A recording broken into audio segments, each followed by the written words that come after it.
Rooms. It's actually going to be a little bit more than just Teams Rooms. It's really every Teams Android device is going to be affected by what I'm going to be telling you about today. Thank you to our sponsors. We couldn't have this without them. I am Traci Herr. I work for Microsoft. I am a senior escalation engineer, and I am the lead for the North America Device SME team, or we used to call ourselves Device Champs. But if you have a support issue with your team's devices and you open a support ticket and you say, send this to Traci Herr's team, it's happened many times. It will get to the Device SME team. Someone on my team will take care of it. I've been working in UC for over 20 years, since the LCS days, Skype, Link, all those things. And this is my second time here at Microsoft. I'm a boomerang. I was doing consulting for Microsoft in 2010. This is my hairless kitty, Luna. She's my latest addition to the family. She acts like a dog. We play fetch all the time. And she's been on 4 airplanes with me so far. So she's a frequent flyer. She also likes to steal my water all the time. Okay, let's get into this. Authentication flows. So I'm sure you have seen this slide before. This is what we have today, or had if you've already done the upgrade. We had the company portal. This guy right here with the broker authenticator to do our authentication with all of the Teams Android devices, Teams Rooms on Android phones, panels, and displays. So, oh, sorry about that. We weren't trying to lock you out. Come on in, take a seat. Grab a seat with some candy on it so I can keep you awake. You didn't miss too much, don't worry. So I'm not going to be talking to you about the company portal because this thing is going away. The company portal is getting replaced by what we're going to call AOSP. And this build-out slide is terrible, but that's okay. I'm just going to get all the way through that. So this is our new authentication flow. We have the Authenticator app, and we've got this new AOSP app that replaced the company portal. This is the AOSP firmware update. This is how things are going to change. And most importantly, this message got released last week. Important, Microsoft Teams Android devices will be commencing auto update for firmware in order to migrate to Intune AOSP starting May 15th. That is in 30 days. So it is not pausable. It cannot be paused. Pay attention to that. Very important. Make sure that you and your customers are safe. Make sure you test this. Make sure that you have the policy in place in Intune so that you can test this before we start pushing it out. Now, the whole world is not going to be pushed at the same time on May 15th. It's going to be a phased rollout, but it could happen at any time starting May 15th. So what does this mean? Conditional access is where you're going to start. Conditional access has always been a little bit different when it comes to Teams devices. Yes, it has the ability to exclude an Android device, but conditional access does not know the difference between an Android cell phone and an Android Teams device, and they are very different. So device code flow is something that we've all seen but never knew it was called device code flow. This is your Microsoft.com/device login on your phone, on your Teams room. You get your refresh button, you get a code. That is the device code flow. Device code flow is part of the Microsoft Authentication Library, MSAL. It's just one of the authentication flows. You can also get device code flow in Teams Admin Center. If you happen to have recently signed out of any device, this is a Yealink phone, you get the little sign-in button here, and then it will take over your device and give you the device code flow code and the URL. Microsoft is going to be pushing injected Microsoft managed conditional access policies starting February 2025. It will be rolling out these policies into your tenants. Now, one policy in particular blocks device code flow on purpose. And what does this mean for all of our Teams devices? You won't be able to use Microsoft.com/device login because it won't let you log in. Conditional access is going to block device code flow. So how are you going to sign your devices in remotely? You've got all these common area phones, you've got all these MTRs, and you are the Teams admin, and you can't be everywhere, and you don't want to be giving out those passwords to the resource accounts to the help desk crew or any street feet on the street, right? Hard no. So I'm going to get into that, but we did put out a message center post that tells you that we are going to be blocking device code flow. And it specifically calls out Teams rooms, IP phones, and shared device license, which is common area phones, panels, and displays. And somewhere down at the bottom, it says, if your device gets signed out for any reason, you will not be able to sign back in. Isn't that just terrible? That is really, really going to make people's lives harder. So, why are we limiting device code flow? Well, I was just in a session downstairs about security, and it was wonderful. I got to see an authentication token be stolen and logged. Yes, thank you. That was an amazing demo. That was great. Well, thank you very much. Yes. So device code flow is one of those that is a risky code flow, risky flow, authentication flow, and thereby can be exploited for phishing attacks, and hackers can do whatever they want with it. On our AOSP migration page, we have now documented, by the way, everything that I'm putting on here on all these slides, this is all public content. It is all on our Learn pages. Device code flow is no longer supported with interactive MFA. Oh my goodness. What about my end users that have phones? How are they going to sign into their phones because I am forcing MFA on them?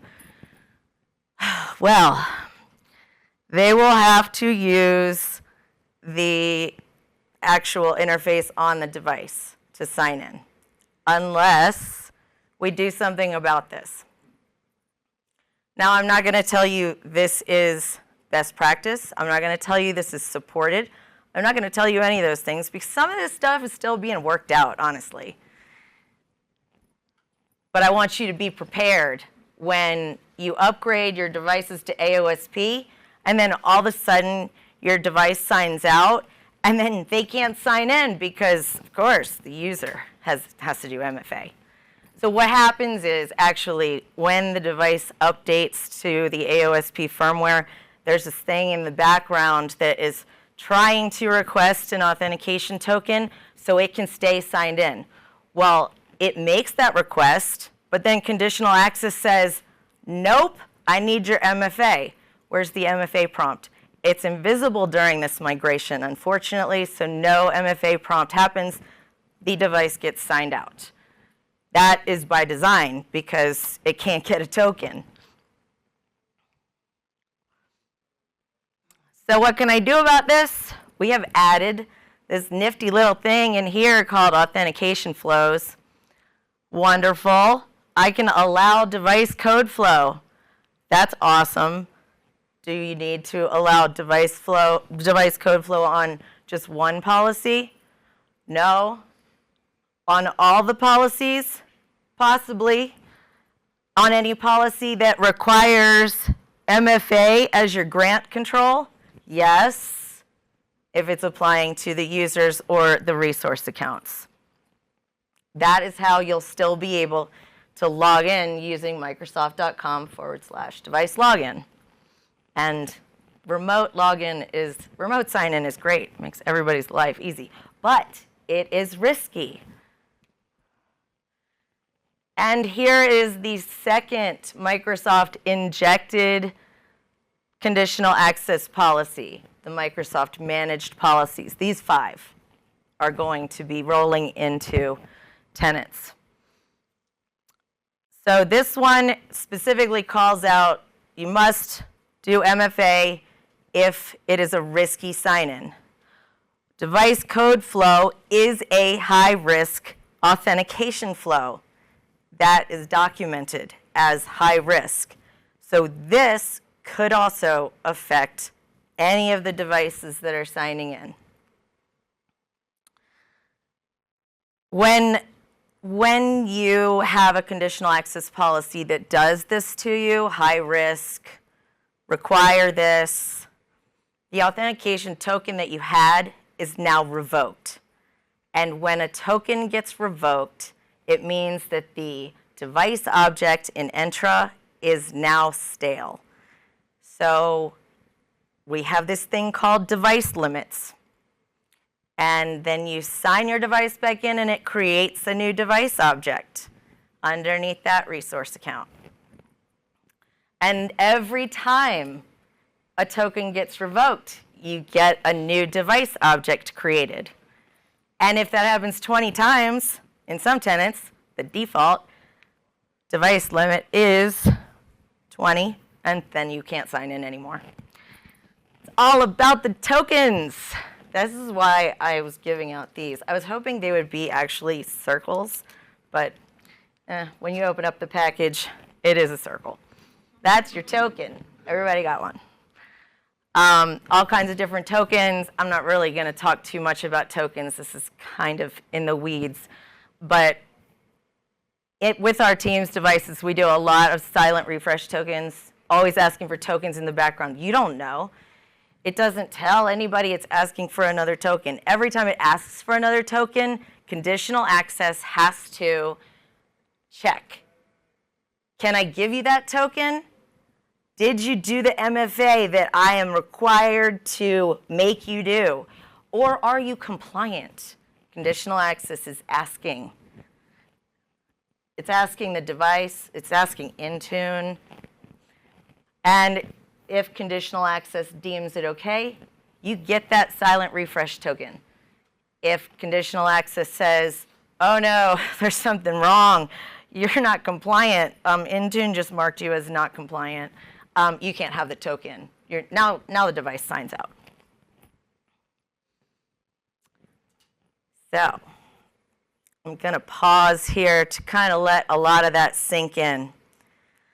I just told you that we're going to break the ability to sign into devices on purpose, and I'm sorry about that. I am just the messenger.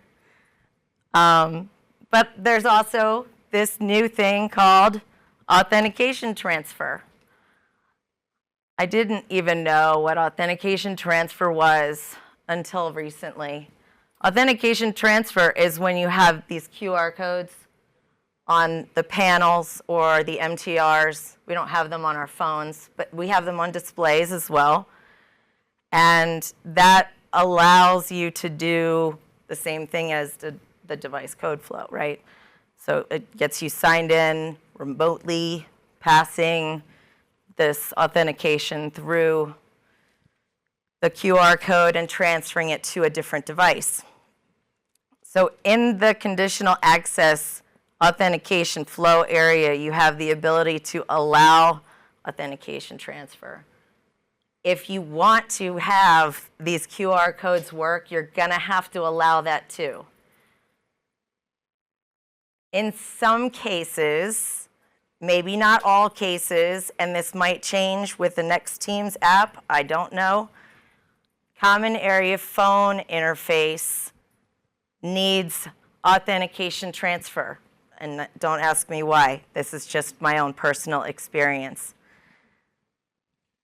So when I say common area phone, I mean any device, any phone that has a Teams shared device license.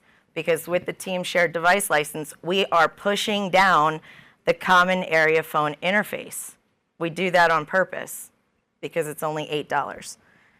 So you don't get all the features. We also do that with the Teams Room Pro license. We push down the meeting mode, meeting sign-in mode. And Jamie Stark talked a little bit about the Teams IP phone policy in his session.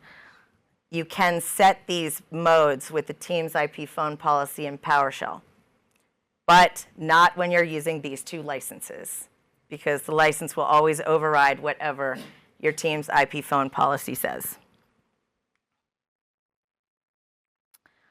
This is something that I see a lot of customers doing in their environment. They want to require multi-factor auth to join a device, which just means register a device object into Entra. And this is the global setting. Under Entra and devices and device settings, require multi-factor auth.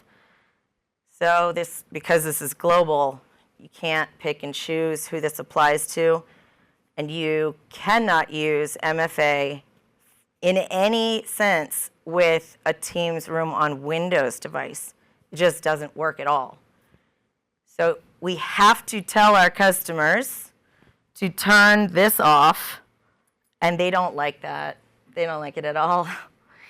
They go kicking and screaming, well, what if we just turn it off and then get the device signed in and then turn it back on?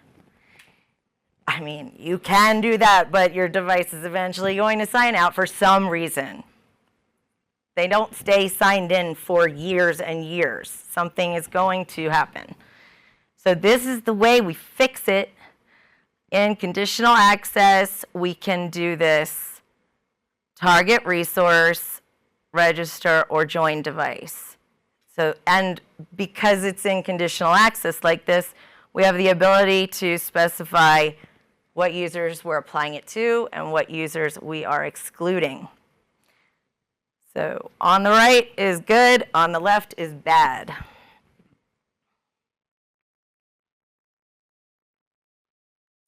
We can also exclude from the target resource list the device registration service. Now, I haven't actually tested this one, but it's available. And so I thought I would call it out because it's interesting. And this might fix a lot of things too. So if you're in your lab, try that out. Required device to be compliant. We're still talking conditional access, but this is now going to make Intune get involved. When you require a device to be compliant, who checks for compliance? Conditional access checks for compliance. Who marks a device as whether they're compliant or not? The Intune service. So now conditional access says, hey, Intune, did you check this device? Intune's like, yes, I checked the device, and I populated my two attributes. Is managed, is compliant. They both say true. Conditional access says, okay, great, here's your token. Go ahead, through. If conditional access goes and checks and, oh wait, that account doesn't have an Intune license. So Intune can't actually check for compliance. Those attributes are never going to get populated, and conditional access says, I don't know if you're compliant or not, and you have to be per this policy, so you can't sign in. So that means now you have to make sure your Intune license is turned on for that account. Okay. If for whatever reason your Intune compliance policy is missing because you forgot to create one because now we just migrated you to AOSP, and you were using a compliance policy when we had you on the old platform device administrator, but you created the enrollment policy for AOSP like we told you to, but you just forgot about the compliance policy. You have to create a new compliance policy for AOSP because this is going to stop you. That's also going to stop the migration and not let you sign in. If you have the situation where you've got some older devices that are never going to migrate to Intune or AOSP, the guidance is that you want to unenroll them from Intune, which means removing the Intune license, and in some cases, factory resetting the device. This is important. There is a 30-day grace period. This means that when you remove an Intune license from any account, it's not actually disabled until 30 days from the day that you remove the license. So plan accordingly for those devices that won't migrate to AOSP.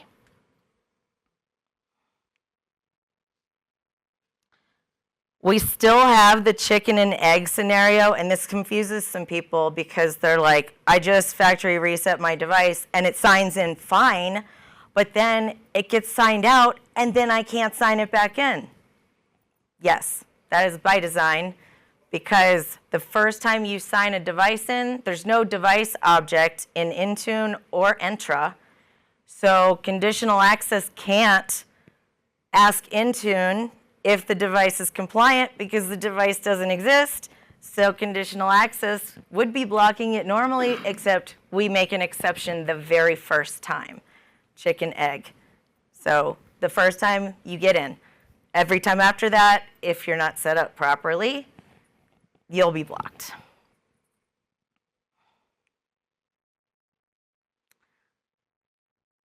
Terms of use. Terms of use is very similar to the way MFA pops up another screen. Require more information. This terms of use that conditional access has is also popping up a screen. It happened to me in the airport when I wanted to use their internet. I had to accept whatever their agreement was so that I could get on their Wi-Fi. Terms of use does not work great with the Teams Android devices, and it is not supported with the Teams phones. The reason why I'm just going to call out Teams phones is because a lot of them don't have enough hardware to pop that screen up. Some of them don't even have the right size LCD screen.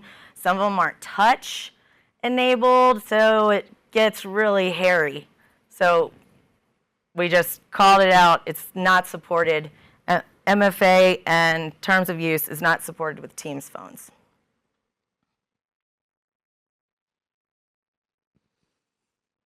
All right, so we're going to talk about some unsupported settings in conditional access.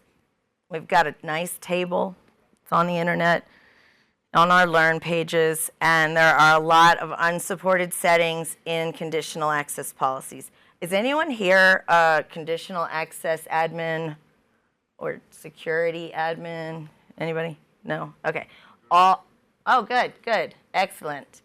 I'm talking to you, and for the rest of you, you need to become best friends with your conditional access admin and Intune admin.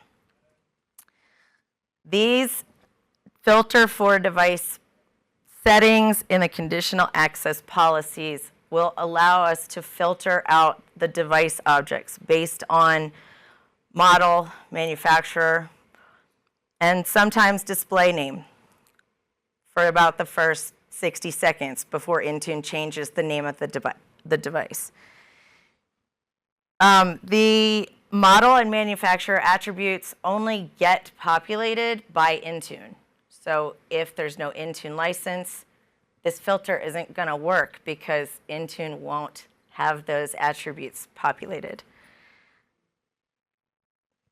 And also, these device filters, they don't work on MFA. So on all of the other settings that are unsupported, there's many grant controls that are unsupported. There's many session controls that are unsupported. Ooh, sorry, I won't touch that again. We want to exclude our devices from these policies that have things like client apps or anything under grant or session that is deemed unsupported in our nice, beautiful, supported conditional access settings for Teams devices. This gets really hairy right here, these operators and the and or. The and or, just go with or. When you try and do two, I mean, if it's only two, it's fine, but if you say, my model number is a CCX 500 and my model number is an MP56, well, nothing is going to match that because that's two different phones, and there is no phone that is both an MP56 and a CCX 500. So we need the or instead of the and in those situations. The operator, I want to say that the equals operator is not recommended, and this could be just historically, they might have gotten better. Sometimes a few of our manufacturers may have fat-fingered the model number or the manufacturer name in the code on the device. When the device sends its information up to the cloud, there was a space at the end that we couldn't see. So the equals operator wouldn't work on all devices. That's why I don't have that here. I have everything else except for equals. I don't know if that's the case in all of the new firmware. I don't know if that's the case in AOSP. There hasn't been enough time to test every device. For me, I mean.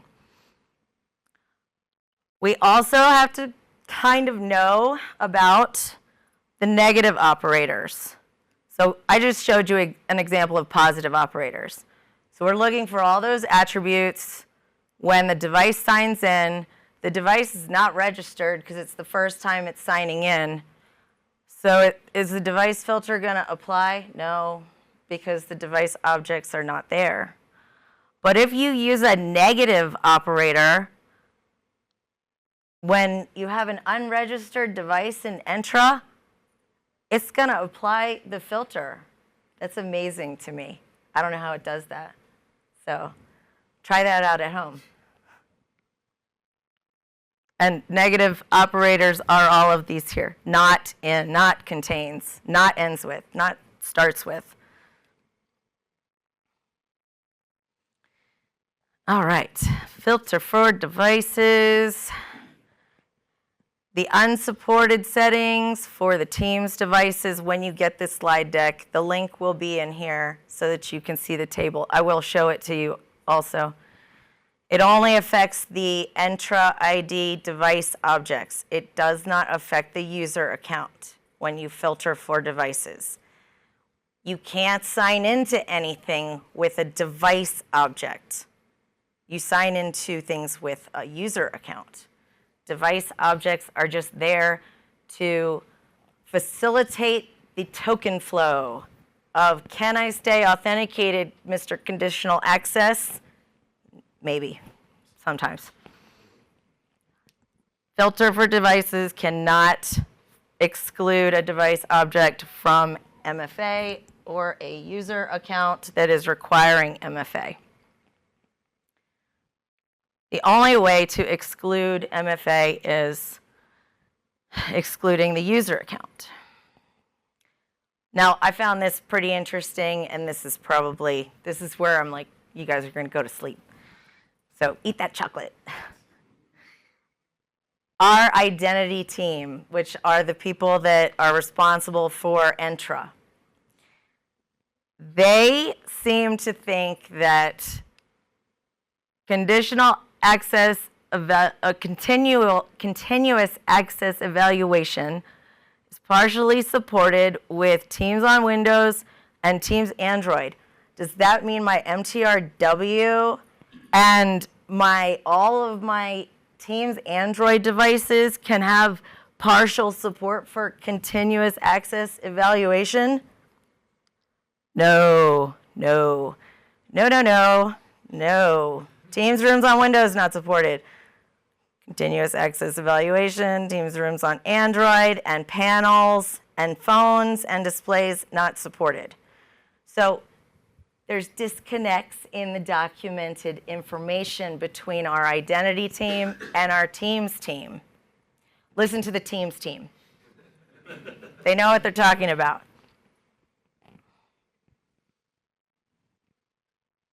All right, we're going to try and make it real, which if you've never been to any of my sessions,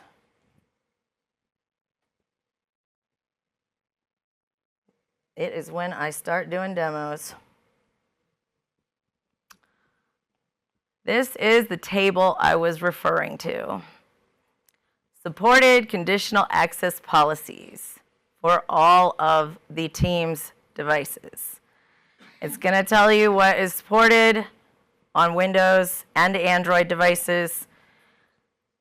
And you will notice when we start getting to the grant controls and the session controls, there's a lot of unsupported things here. Also, towards the end of this document is where we talk about what can you do in an Intune compliance policy.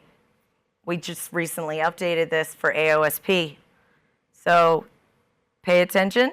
Make sure that your AOSP compliance policies don't have any unsupported settings. Actually, the AOSP compliance policy is really slimmed down, so it's a lot easier than it was with the Android device administrator. We also have, can I see the top?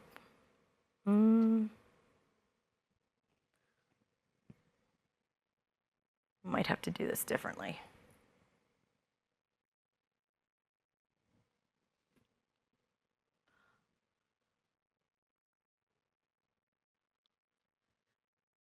Oh, live demos are always messing me up. All right, let's skip over to this one.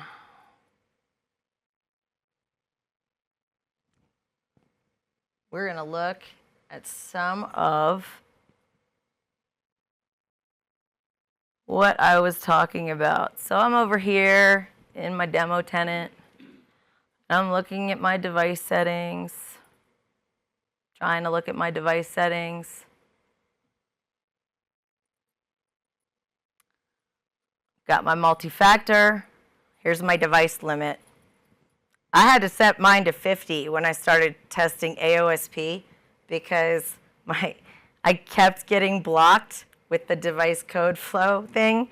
So I was set at 20 and I couldn't sign in. After I signed my device out, it wouldn't sign in. But it kept creating device objects. And then I was at 20 and I didn't know why I couldn't sign in. And then I fixed up the conditional access and I still couldn't sign in. You know what the sign-in log said? 50199. Do you know how many times you get that 50199? Like, so many, for so many reasons, it means nothing. It just means there's something wrong somewhere. And then when you click on the conditional access tab in the sign-in logs, no policies have been applied. It's lying to you. It doesn't tell you. You can only see about 80% of what's actually happening in the sign-in logs. So you can't use that as the everything. Like, oh, well, the sign-in logs don't show it. Well, it's happening. All right, let's go back to this.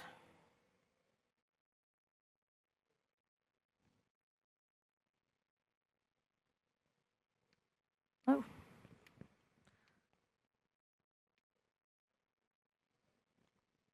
I'm not going to talk a lot about Autopilot, but since we're talking about security, Autopilot is the best thing on the planet. It is so cool. It's automatic provisioning. You don't have to touch it. As long as Intune and Entra and your Teams Room Pro portal are set up correctly, it's seamless. It's giving you the ability to recover quickly if something goes wrong and you need a factory reset. Boom. Factory reset, well, your Autopilot is going to take over. It's going to join that thing to the domain, register it, join it. If it's Windows, it's joined. If it's Android, it's registered. And you can use LAPS, which is local admin password solution for the local administrator account. Anybody know what the default password is for the local admin account on an MTRW? Yes, SFB. That is not secure at all. So LAPS is really good. Good part of Autopilot that got added in. Also, one-time password. One-time password is a part of the MTR Pro portal, and that is for the resource account. So that's not any local account on the MTR. That's the resource account that signed into Teams. So you've got your one-time password, super secure, in the cloud. You've got your local admin password, super secure, that is also uploaded and stored in Entra, so you can go find it if you need it, but you never have to know it. It's very cool. We are ending support for Windows 10 on Teams Rooms on October 14th this year. For a lot of people, that doesn't mean a lot, but some people have really old Teams Rooms devices. And these Teams Room devices, there's a small list here. This might not be the entire list. Check with the manufacturers. They won't be able to upgrade to Windows 11 ever, and it's a hardware situation. So Windows 11 requires the TPM chip. Some of these devices that are Teams Rooms on Windows, they might have the TPM chip, but it might just be disabled in the BIOS.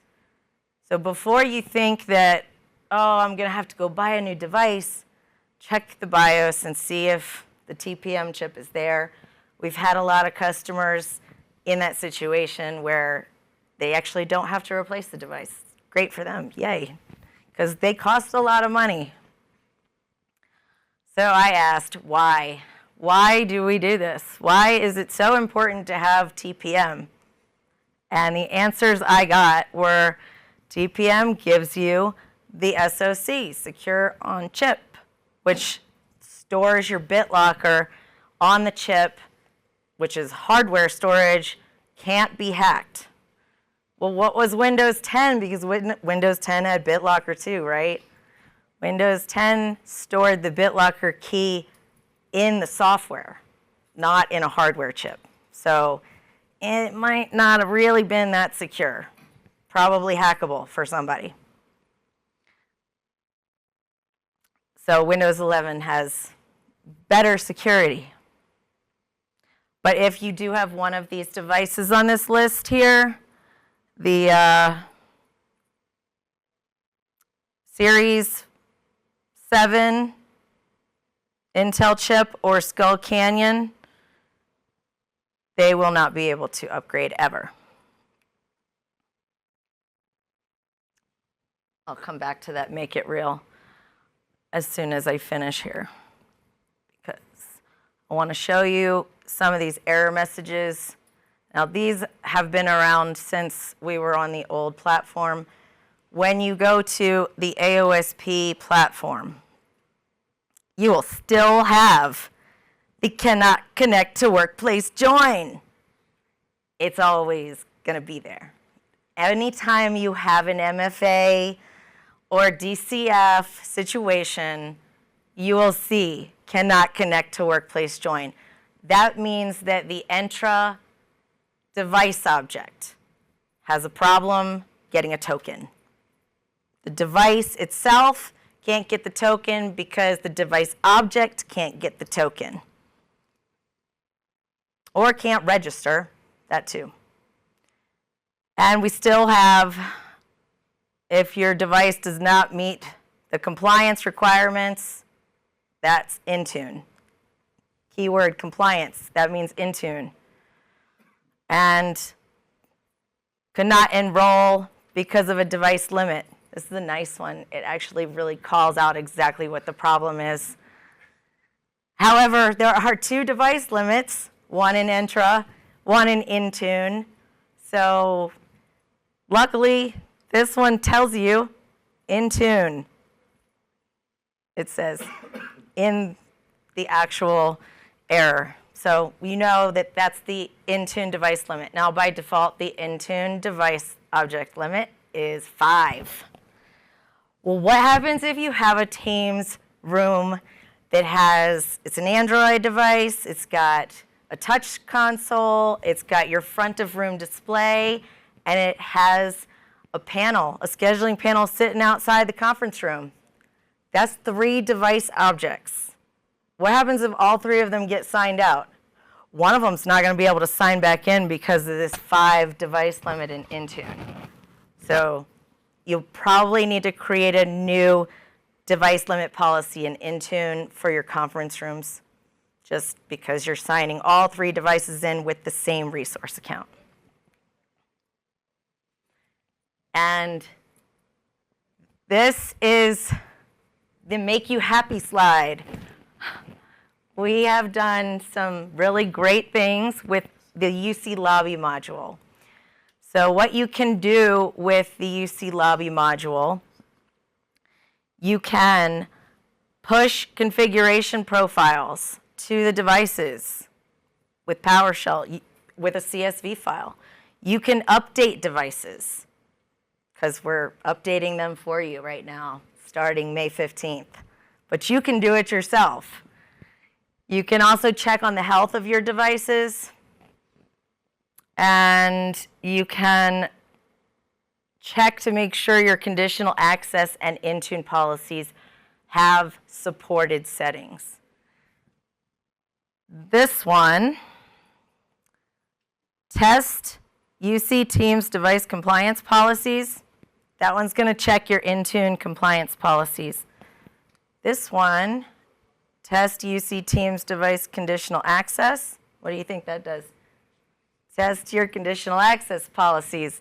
And you get a nice, pretty spreadsheet with a column that says team status, unsupported, warning, or supported. We have to say warning because on some devices, MFA is supported. Some of them, they're not. And that's all kind of getting hairy since this DCF and MFA is not supported after AOSP. Yeah. This Get UC Teams device is really nice because it allows you to see every attribute from TAC. All of the MAC address, IP address, like everything. Manufacturer, here's something that we actually found from using this. We're pulling it straight out of PowerShell. The MAC address in TAC will always look like it has dashes in it, but that's not really the case. Sometimes these devices have a MAC address that is separated by colons.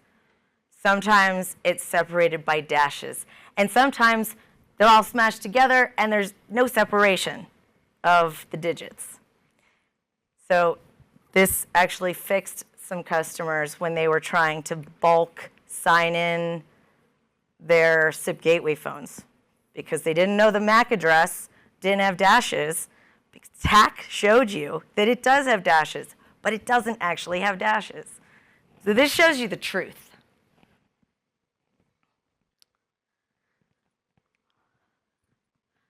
Quiz. What's DCF? Yay. Excellent. Oops. What are you going to look out for in conditional access? Unsupported policies, Microsoft managed policies. Is MFA supported with Teams Rooms? Is it supported with Teams Rooms on Android? Actually, we just changed our documentation and said it is supported but not recommended.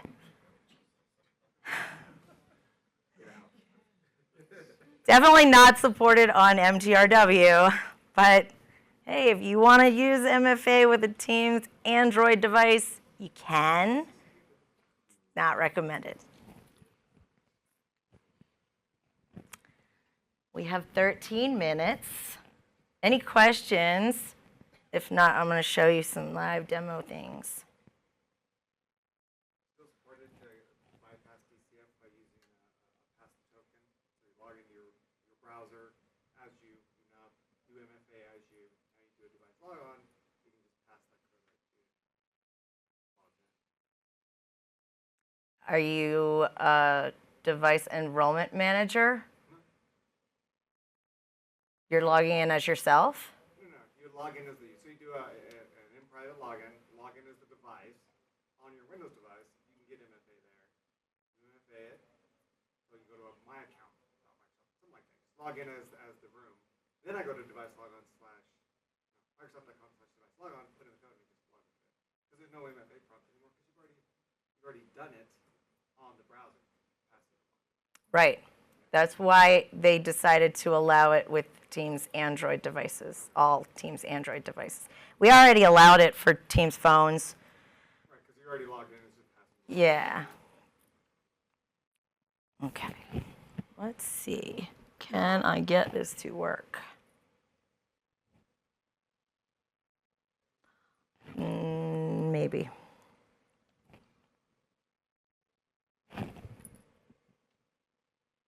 Okay, so this is the magic of the truth. I'm just showing you 100% documented that we are not supporting MFA with device code flow for any user interactive MFA. This is our Teams community article where our product group keeps updating this.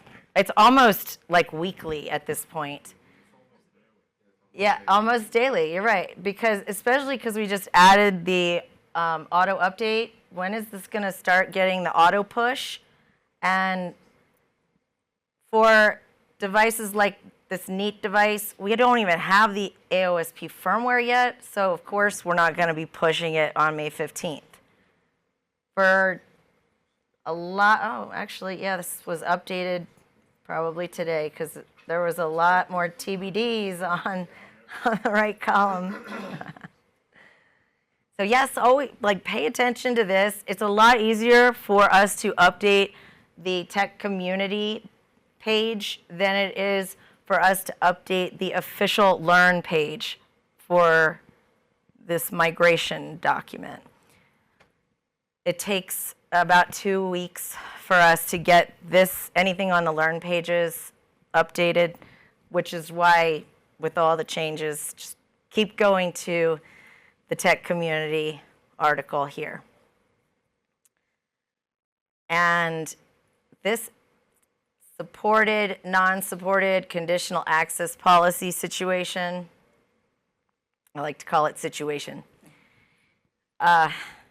We do have a fix article, Fix Your Conditional Access for Teams, Android devices, which shows you how to create a device filter for devices.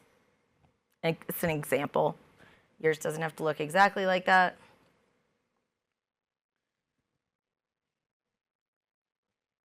And let me take you over to conditional access here, because we have something called require authentication strength, which is MFA.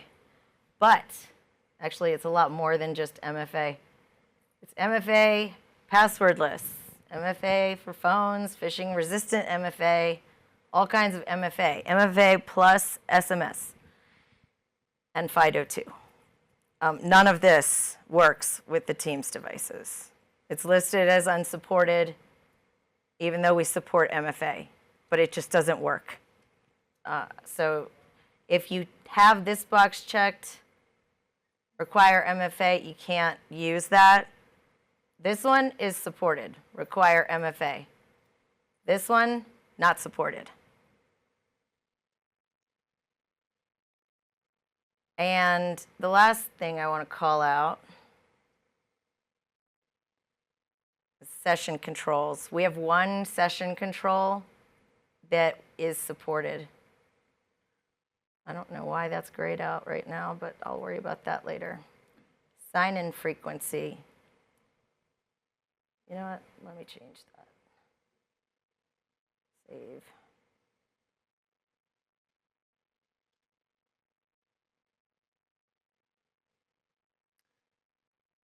Your sign-in frequency, a lot of people use sign-in frequency.